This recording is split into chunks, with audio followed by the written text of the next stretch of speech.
Okay, folks, can we make a start?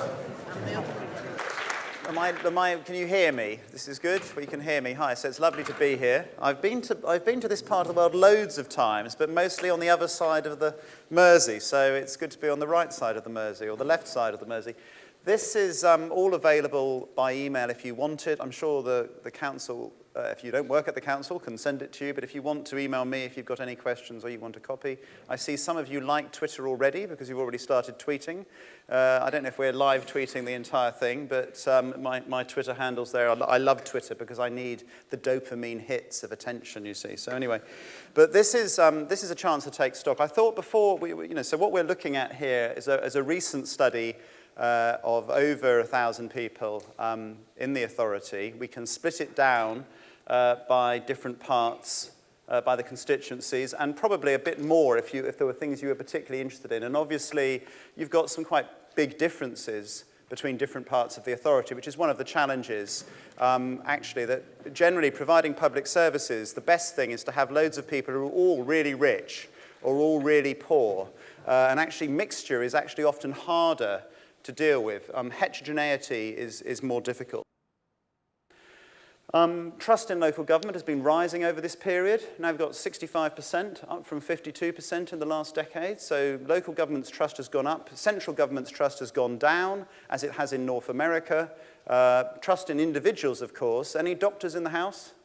So the most trusted man in the room, 89% of us trust him. Where are the police? 65% of people trust you. My figure is 49% for a pollster. We've just done hairdressers, actually. They do really well. 65% of us trust hairdressers. But overall, local government's not doing badly. And local politicians are always more trusted than anybody in Whitehall and anybody in the cabinet. And that was true when I started work 28 years ago, and it will be true when I'm dead. People like local government. In terms of what people say about changes in local services over the last few years, we've asked people, do you think they're getting better or worse? And street lighting, important, not necessarily the most expensive service we provide, but certainly a visible one. We've got as many people saying it's improved as got worse over the last 5 years. So again, people haven't noticed any changes there. Street cleaning, it's an issue in this borough. Again, you will need to decide on many of these issues, whether it's perception or whether some of your citizens are so wealthy they've got nothing else to worry about. I leave this to you to decide. Certainly, I always find it quite healthy when people are obsessed about road maintenance, which some of your residents are, because it suggests that, obviously roads are an issue, and we'll look at the budgets on that in a second. But it's when they're worried about getting shot or something like that it's a bit, it puts it in perspective. So recycling, again, more people say it's improved than have got worse over the last 5 years. And refuse collection, numbers have gone slightly funny. Again, even Stevens between. So local government as a whole in Britain has kept those universal services, which are the ones that most people use to judge it, because only 4% of people will use social care, for example, directly from a local authority, have kept the show on the road on those services by sort of pretty rigorous prioritisation, I think, over the last few years. Now turn, of course, to what people say about living here. And the first thing is we've got 29% of the population who say they're very satisfied with life here. And that, of course, is nearly, what's that, 5 times, 6 times, 7 times more than the proportion of people who say they're very dissatisfied with where they live. It does vary by geography. So in Birkenhead, 1 person in 5 says they're dissatisfied, compared to an average of 12%. The very happiest people must be in a field over here somewhere in Wirral West, but they're all very happy. Overall, because of your diversity, you're concealing quite a range of scores. Your overall score at 78% is a little bit below the national average, but then given that you've got higher deprivation, we would probably expect that. The national average is about 84, 85%. Now, one thing I'd like to say about that's interesting is that poverty does not necessarily, and high levels of deprivation don't automatically have to mean that you're going to have lower levels of life satisfaction. And we can show you deprived urban authorities who have gone on a change program and actually have higher than average ratings of quality of life. So it can happen. But nothing particularly alarming or surprising there. Do you think things are getting better? And this might be more of a challenge. 4 times more people think their area has got worse rather than better over the last year. Now, British people are professionally miserable about this. If you ask them everything, and what's it like now? Oh, it's much worse than when I was young and all this. People will generally say that. But the fact that it's 4 times more might be worth thinking about. And it's true all over the authority, but particularly Wallasey and Birkenhead. Somehow, you know, and is this reality? Has it really? Has crime gone up? Is it much dirtier, less safe, or anything else in the last 12 months? I'm sure not. But is there any, what are those signals that people use to make decisions about that when they answer that question? And what would make a change to that? And there are some clues in the research. These are the things that they say are most important to make somewhere a good place to live. These are top of their priorities generally. It doesn't mean to say they're good or bad. It's just these are the things that they put at the top of the list. And so a low level of crime is number 1, and then really in 3 things altogether. And it's interesting to see the priority placed on education, which isn't always the case, to be quite honest. It's usually lower down the list. But health services and obviously a clean and green environment come out as key things as well. So that's, you know, those are their sort of top priorities, particularly anxious about crime. Whether they should be or shouldn't be, you will have to decide. When we ask about what actually needs fixing, the top priority is the speed and quality of road repairs. It's not health inequality, it's not unemployment, it's not the economy, it's just fix the roads. Now, one of the challenges you face if you're involved in highways is that to achieve a high level of satisfaction with roads in Britain, we've worked out that you would probably have to stop doing everything else that you do entirely almost in the public sector here and have a sort of mirror-like sheen of asphalt absolutely everywhere. And at this point, you would get the same levels of satisfaction with, say, with roads that you might have with GPs. But certainly you need to think about that. Is it about communications? Do you manage perception effectively? In California, where they love having referenda around public spending, you'll see all the time as you drive around, your taxes working here on road repairs.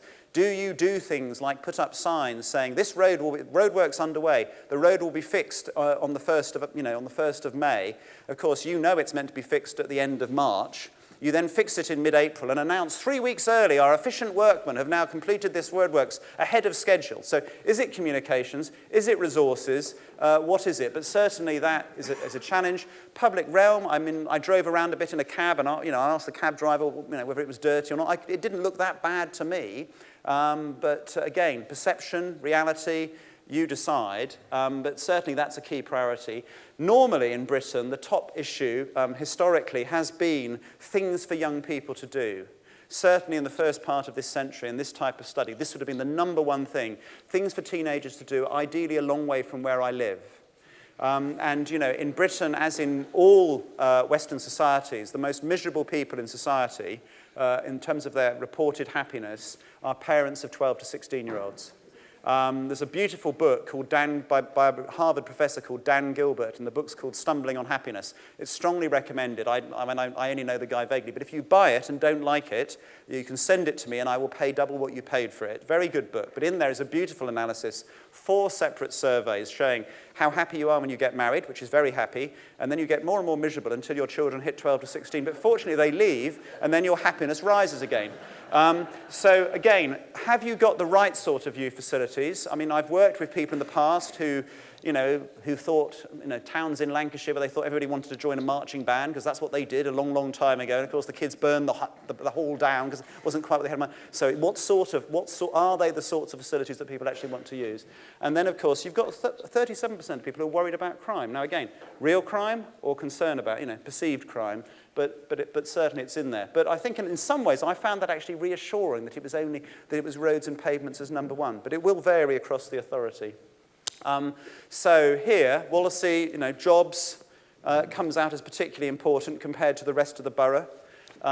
In Wirral, it's traffic congestion. I mean, is it Wirral West? Is it really like, the rush hour in downtown Manhattan? But anyway, down in the south, road and pavement repairs. And over here, a whole set of issues that come out as much more prominent than everywhere else.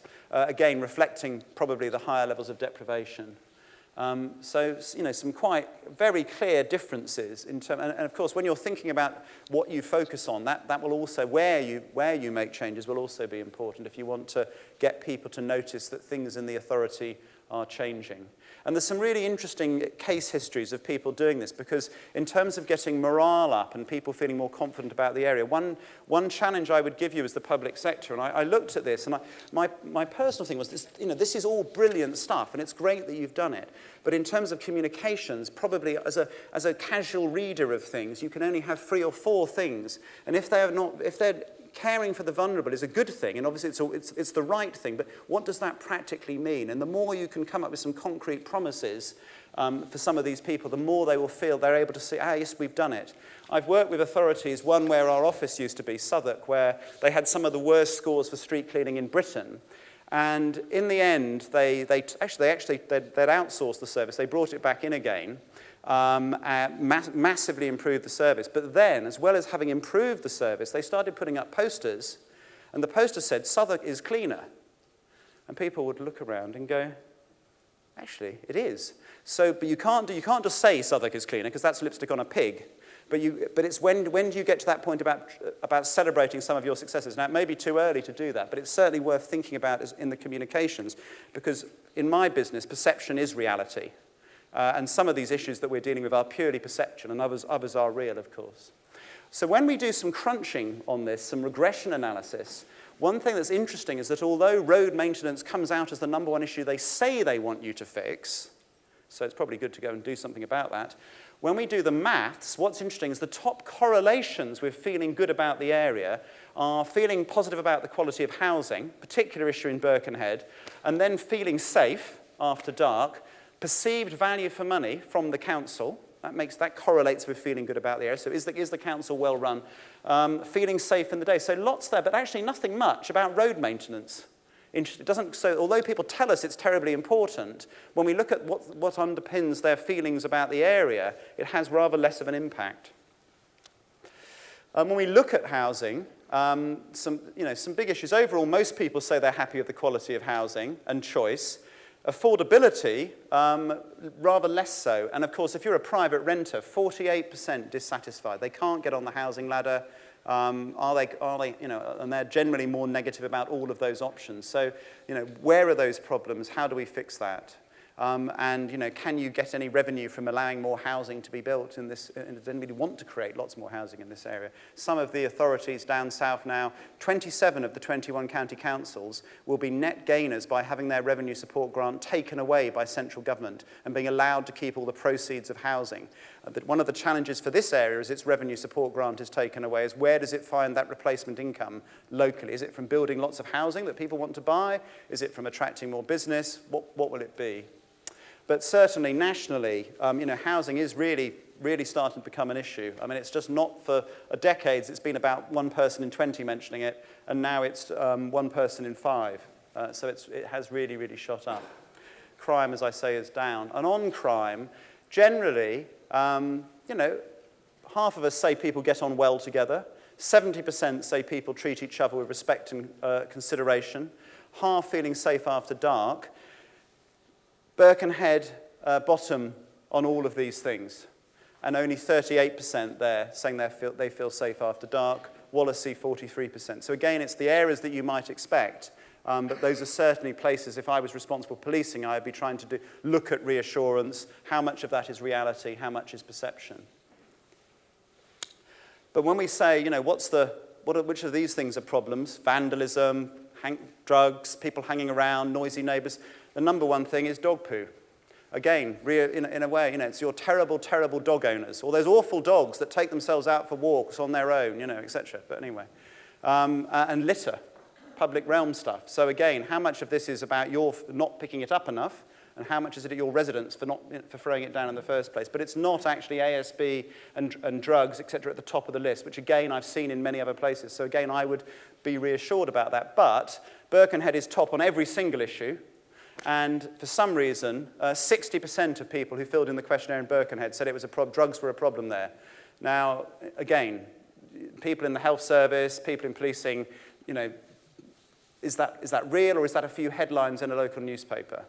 We know that just a single thing, a few signal events can make a massive difference on that. And as you deal with those issues, one challenge is Do you actually confront it as an issue? Again, authorities I've worked with have actually spent time like putting up lots of posters saying crack is a huge problem in this area, but we're dealing with it. We're cracking down on crack. So they put these posters up all over the authority. Concern about drug use doubles. Because, of course, you've made everybody worried about it. They didn't know about it before. Now they do. So there's a very interesting balance to be struck. But certainly that is a high figure in Birkenhead. When we benchmark you against a few councils of similar in the north of England, overall satisfaction with the area, 78%, is about on a par. Slightly more miserable about what's happened in the last 12 months. People, as you can see, -12, -8 elsewhere. Normally people are fairly negative, but yours are a little bit more so. Quality of housing, about the same. Choice of housing, not much in it. People getting on well, again, it is a bit markedly lower in Birkenhead, I'd suggest, than in some other areas in this part of the world. And safety after dark, a little bit lower. And again, in some parts of the borough, it will be much lower. So again, there is a real issue of safety, of perceived safety at least, in some parts of this authority, but certainly not everywhere. And so it's how you then message that is a challenge. In terms of involvement, you have a challenge in making people feel involved. So we've got 38% of people who say that everybody pulls together to improve the area, but a quarter disagree. These are fairly average sorts of findings, and only 18% of people think that they can influence decisions. Half say they can't. I wouldn't get too depressed about this, because obviously I love doing surveys and public consultation for a living, and I think it's absolutely splendid. But after spending billions of pounds almost under the last Labour government, the average proportion in Britain who felt that they could influence decisions, and there were more workshops, forums, surveys of every type, only hit 21% nationally. So your 18% is fairly normal. And to be honest, again, much of this comes back to a real communications challenge. Has anybody here heard of the Porto Alegre experiment? Okay, so this is a thing celebrated a lot by academics and community development practitioners, it's in the place, there's Davos where they hold the World Economic Forum, where captains of industry go to sort of shake, Bill Gates goes to shake hands with everybody else. The World Economic Forum is a sort of group of people who look at empowerment, and Porto Alegre in Brazil is a place that set up citizens' parliaments back in the 1980s to distribute scant resources around communities. And so they all got together and voted. And this was then championed, it's participatory budgeting. Many of you will either be doing this or anything else. Anyway, we have a big business in Brazil. So we surveyed the residents of Porto Alegre and all the other Brazilian cities that did participatory budgeting, just to check, because they've been at it for decades. Do you know that this is happening, and do you think it's a good idea? In Porto Alegre, 74% had no idea that it took place, but they thought it was a brilliant idea. So this is the challenge, that even when you do these things, letting people know that it's happening is half of the battle. And typically, where you have a community, you have all that you're doing, your local parliaments or whatever you're doing, we often find well under 20% will have ever heard of any of these initiatives. So it's really important to show people what you've done as a result of any consultation, as much as actually, and most people, of course, are not like us. They don't want to come and spend afternoons sitting in rooms like this. They've got better things to do. They want to know that public services will listen if they need them to, and they want to know that they are listening, but they don't necessarily want to go and have chats and run public services. Overall, and again, it's positive, volunteering levels are about the same as the national picture. So we've got 33% doing formal volunteering, about a quarter doing informal. So there's no idea of any sort of missing community here. And particularly for older people, again, it seems to be quite positive and quite strong. The people who don't volunteer are people who are in poor health, perhaps. And perhaps Wallasey is a little bit lower than we might expect, but I wouldn't get too obsessed about that. And then we ask people, okay, well, what would make you more likely to volunteer? Now, you always have to be very careful about asking the general public questions like this, because, of course, well, just tell me what to do, and then I'll go and volunteer. Yeah, right. It's a bit like asking people, British people drink too much and weigh too much. There's been a big campaign in Britain about getting people to know that they should eat 5 portions of fruit and veg a day. And NHS Choices and that campaign has raised awareness of 5 a day from about 65% to 80%. Over the last sort of 4 or 5 years. Unfortunately, the proportion actually eating 5 a day has actually fallen during this period. So What they tell us is that if they knew more about it, or if they could do it in small bite-sized chunks, just go and, perhaps cook some extra food, take it round the corner to your elderly neighbour who, doesn't want to prepare is just eating bread and cheese, because, sometimes because she's on her own, she doesn't want to cook a big meal. These types of things, thinking about that. But I would just put on there, what are those nudges that we can use to help people do these things in terms of communications, making things easy, showing examples of it working. And there are some brilliant examples that we can show you around the country. But understanding people's motivations on this is hugely important. You may have seen the work that's been done to increase take-up of organ donation. We looked at all of the academic literature on organ donation, and in the end, the best way to persuade people to tick a box to say that their heart or liver could be taken if they died in a car crash was not actually the fact that lots of people were waiting for heart or liver replacements and are dying on waiting lists or dying on kidney waiting lists. That empathy didn't work at all. Pure selfishness did. Would you have one of these organs if you needed it yourself? And that was the thing that persuaded people. So small changes in wordings of how you advertise things can make a big difference in behavior, and we'd really think that that might be something you'd want to think about together here. There's only 9% who are probably very honest and say absolutely nothing. I suspect that figure is rather higher than that. In terms of well-being, this is what people say is most important for overall feelings about quality of life. And so safety and healthiness, being healthy, are top of the list. Social life and part of the community are a lot further down the list. Interestingly, of course, we know that actual social connections are hugely important. For one of the government's What Works Centre is the Centre for Better Ageing. And one of the most interesting things out of all of the thousands of studies that we did last year, for me as a 51-year-old man, because this was amongst people over 50, was that when we looked at people aged 50 to 100 and looked at how they felt about their lives, how much money they had, their health status, their overall perceived well-being, the biggest correlate with overall well-being wasn't actually their income or even their health status, but it was the number of friends and social connections that they had.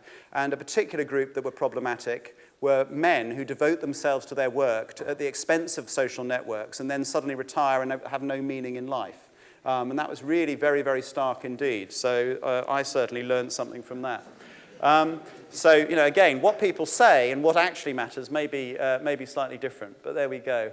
Generally, of course, most people say their health is absolutely marvellous, and I always love it when we ask these questions on surveys, because the Health Survey of England asks people, generally, is your health good? And every year, for 20 years, the survey says exactly the same, my health's brilliant, and you then look at obesity levels and things like this. And so here in Wirral, we've got only 2 people in 100 who say they have very bad health. So this lot are just fit, raring to go. Really, the NHS is almost unnecessary. Then we ask people, are any of your day-to-day activities limited because of a long-term health problem? Oh, yes.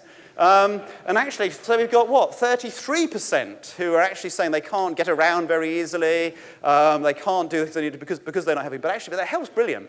So go figure. I mean, I've seen people, we were doing studies on mobility in one authority, and I've seen people sort of come to the door with Zimmer frames and sort of say, is there any problem with your, oh no, I'm absolutely fine, no problems with my mobility at all. So, but again, we can look at those people, you can dig into the data, and of course it is, these numbers are lower in Birkenhead. When we look at the future, we've got a well-being score. These are the things that are interesting. Not so many people feeling relaxed. And the overall well-being score we've put in here for the survey is 26.1. To be honest, I don't quite know whether that was good or bad. But certainly they're less likely to be feeling, only half of them feel positive about the future. Now that's, maybe that's just a British thing. Lots of people feeling close to other people and able to think clearly and make up their minds about things, but not necessarily always cheerful about the future. And when we look at who's more negative, it is people who are workless. It's 55 to 64s. And interestingly, not the over 65s in terms of overall well-being. They're not particularly weak on that. It's actually the pre-retirement or maybe underemployed 55 to 64s who are a bit more worried. So these are people who all stand out as being below average on low health and above average on illness and disability. So there's a lot of, again, some single people, some social tenants, unemployed people. And again, about these co-conditions. On activity, one thing that does appear to be an issue is that people just don't do much exercise around here. The figures are markedly lower than the national average. So on average, the normal answer is that what we get in national samples is that 56% of people claim to do the minimum amount of exercise, 56%. The figure here is 40%. Is that just the people who wanted to fill in the questionnaire? What is it? Is it there aren't the facilities available? Is it too windy? You know, why is that? Certainly that is quite a big difference than what this sort of survey would normally throw up. In terms of people using local facilities, again, there's more non-users of parks in Wirral South. I suspect that might be because there are fewer parks there, but you will tell me if that's different. Overall, most people say they do occasionally use parks and green spaces.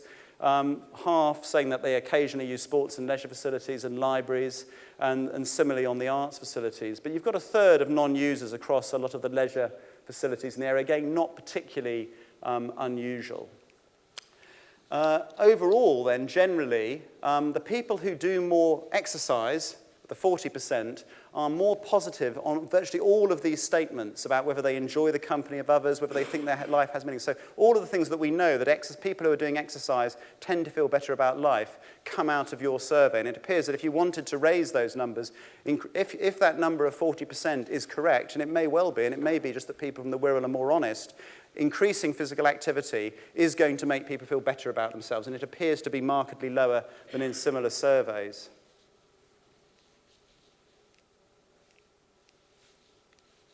Oh, okay, whoops. Generally, when we look at this, and we're looking at whether people feel they're able to sort of look after themselves, etc., most people saying they're able to live an independent life. Most people saying their health issues are under control. Most people saying they're confident they're going to be able to stay in their home as long as they want to. Lots of people saying they've got friendships in the area. Lots of 65% saying they're feeling comfortable with asking a neighbour for help. So again, on all of these measures, generally positive. But here, again, you might want to think about this. I feel supported to keep well. Relatively low number, only 59%. It's the lowest of all of the ones on that questionnaire. So are we, in terms of public health, in terms of packaging that information, how do we make that information, which may well be there, attractive, relevant, and things that people feel that they can act on? Because actually, overall, when I look at this data, what my reading of it would be is that it's not actually the current elderly who are perhaps the greatest challenge here, but it's the people who will be elderly in the next 15 years. They did, you know, and when we look at these, the red dots here are the ones who are more markedly, statistically, more negative than other groups. And you can see that, again, the 45 to 54-year-olds, least likely to say they enjoy the things that they do, enjoy other people's company, look forward to each day. And actually, the over 75s, until their health, obviously they have more health issues, that they have less energy. But actually, there is this group of people in the middle of the population who we know statistically in most Western societies are going to be under a bit of pressure. But again, here, again, do seem a bit glum, which is not always the case for the 45 to 54s to be in that age group. Young, of course, reasonably positive. And interestingly, when we look at isolation, over 75s, most likely, much more likely to say they feel supported to live well. We're looking after them. But the under 64s, the 54 to 64s, in this critical period, a bit more negative. So again, is there something that we should dig into there? Maybe have another look at some of the data on that. What's presenting? How does it look? But certainly in terms of perceptions, this group seems a bit glum, and they are more negative than other groups. On the NHS itself, of course, this is a national chart, and you can see here the proportion of people expecting it to get worse over the next few years. So 55% of the public nationally now say they expect the NHS to deteriorate. Only 19% think it will get better. A lot of that is media-driven. Doesn't necessarily mean it will happen. When Patricia Hewitt was trying to actually sort out the budgets that she'd inherited from John Reid, there was a lot of newspaper coverage about deficits, in-year deficits, and that any coverage of lack of money in the NHS is always perceived negatively, but certainly 55%. But when I looked at your data, if I can get it to go on, how do I do that? Oh, stand here. I'll just skip through these. These are from the standardized reports we produce for all CCGs. But basically, overall satisfaction with the CCG's work is 90% compared to an average of 85% everywhere else. And when we look at the whole of the CCG, obviously including bits of Liverpool and Knowsley, markedly more positive here than virtually everywhere else in the area. So again, good work by individual doctors. And if you want to, you can actually look at individual surgeries. You can't see it on the chart, it's too small, but I just thought I'd have a look at that. So again, people reasonably positive about health services. You can look at, you want to, it's all on our website, at all of the individual GPs. This is the average, the dotted line is the national average, and this is where you are. You've got lots of practices in this area that are better rated than the national average. So well done, doctors. Maybe they can go and talk to those miserable middle-aged people and get them to do some more exercise. And generally, in terms of you being a vanguard authority, who on earth is going to disagree with the proposition that NHS care services should be joined up as possible? So 87% agreed with that. 85%, of course, want to try and stay at home, so absolutely the right thing to do. On that, we've got about 1 person in 3, 31%, 3 in 10, saying that they're a carer. Most of them, of course, doing 4, 5, 10 hours a week, perhaps one day, going in to see an elderly relative. Most of them actually visiting somebody. They don't actually live with them, only a quarter do. So there's a lot of people travelling around the authority quietly, looking after parents, that sort of fabric of society. It's one of the really interesting things in Britain that I was expecting when, of course, 15 years ago, you could see those projections with the peak ageing of the population between about 2017, 2020, when we're at this peak before the birth rate picks up again. And I was expecting by now the Pensioners' Party would be well established, and that we would be hearing stories about granny dumping and people, terrible things happening to people. We just wouldn't have been able to cope. And somehow we have been able to cope. But it's really because actually people like you and me spend a lot of our weekends and spare time looking after other people. And so society has turned out to be much more flexible in some ways than we might have predicted. So here, certainly an issue. Will you be able to live with them in a few years? Perhaps half. So, it's not exploding as an issue. It doesn't even feature the care of the elderly as a #1 issue in the Wirral at the moment. But, you've got 3 out of 10 people are actually looking after somebody. In terms of the cost of care in the future and how we pay for that, most people here haven't thought about it at all. 45% have given it no thought whatsoever. 27% claim that they're preparing for it financially. I suspect that's probably a little bit higher than actually are. The national figure saying that, I should actually pay for it. We've been tracking this for the Department of Health. You've got 43% who think they should, 36, but nearly as many saying, actually, I have no intention of paying anything for my care when I'm older. Shouldn't have to. Paid taxes all my life. It should be free. And of course, that's one thing that we haven't resolved. We've sort of resolved pensions as a country by getting people to either work longer or paying more into pension schemes. We haven't got to this issue on care of the elderly yet, and we keep kicking the can down the road. On jobs, again, this is the overall national picture. You can see that for much of the first part of this century, most people in Britain were expecting, every time we asked them, the economy to get worse, and actually it carried on getting better. Then it really did get worse in 2008, and then Gordon Brown saved the world, so they suddenly thought it was going to be great. And then, we've sort of potted through. We're now sort of at equipoint where half of us think it will get better and half of us think it will get worse. Here, we've got 58% of people, interestingly, who actually say they work inside the authority. Now, again, is that too high or too low? We know there are a lot of people who commute across to Merseyside. And we've got quite a lot of people with working in entry-level positions, possibly a bit more than we would expect in a national sample, but also some pockets of quite high levels of qualifications. So again, more data in the survey for you to dig into on that. And really, again, one of these surveys can only give you so much. But certainly, employment itself isn't coming out as a big issue for the authority as a whole, but it is an issue in particular places like Birkenhead. You've got 1 in 5 working in Liverpool, and those are more senior jobs and better paid jobs. The ones locally, of course, are less so. In terms of the authority's on a journey. At the moment, about half the population, 54%, just slightly more than 54%, say they're happy the way it does things. So that's double the proportion who aren't happy with it. Trust is a really tough measure, but 53% say they trust the council. Remember, the figure for Her Majesty's government is about 21%.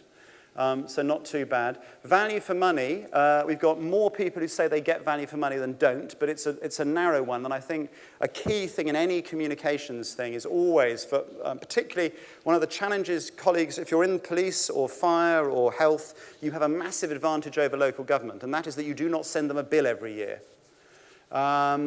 Which makes you much lovely and free and lovely and nice, whereas in local government you have people called politicians who obviously are always bad people, and then they send you a bill, which is always a challenge. So explaining what you get for the money is always hugely, hugely important, because as we know, as I've been doing this job for many decades, most people have, it's always like Monty Python, the sketch with Monty Python and the Romans, so what they're sitting there, the people's front of Judea, saying, well, what have the Romans ever done for us? Well, the aqueducts. But apart from the aqueduct, well, was the schools, yeah, but apart from the aqueduct and the schools, well, the roads, yeah, the roads. And so it's similar, if you sit in focus groups with local government, about local government, you will see that. So telling people what you get for the money and showing where it's spent is hugely, hugely important. And I'm sure there are things that we can do.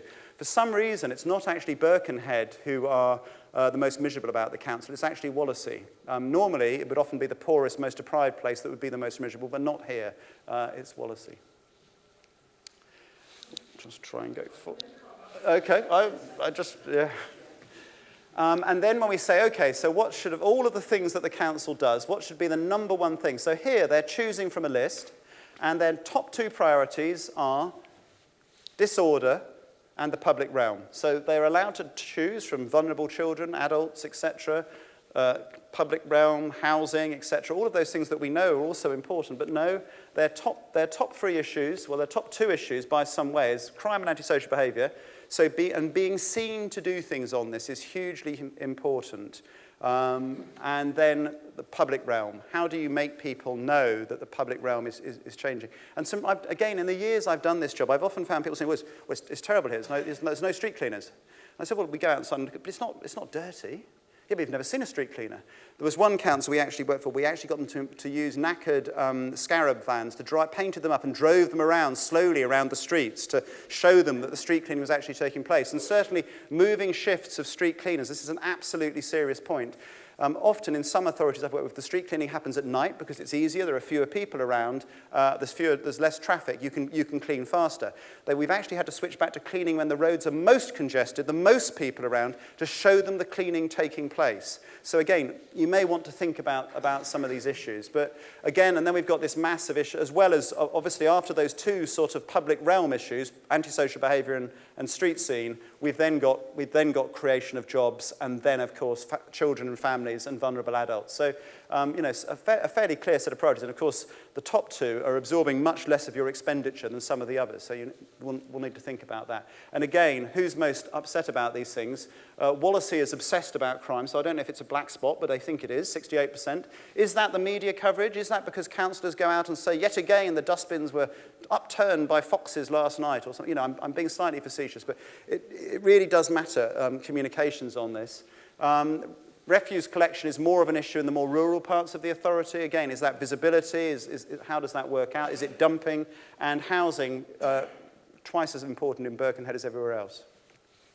So, all I would say is, I think you have a good base to start from. This is not, this is a good place. There are lots of things, to me, it seems to me, that you can do. I would say, as a casual reader of your newspapers, people are only going to remember about 3 things that you're going to be doing as a group. So what would those 3 things be? And the more concrete we can make them so that people can see that they've happened, the stronger it will be. So their top priorities are, I would say, looking at the data, pavement repairs, clean streets and housing, reassure on crime and antisocial behaviour. Again, what do you do in Birkenhead? Because it's very, very different to everywhere else. It's very different from West Wirral. How much of this is actually about communications and how much of it is about reality?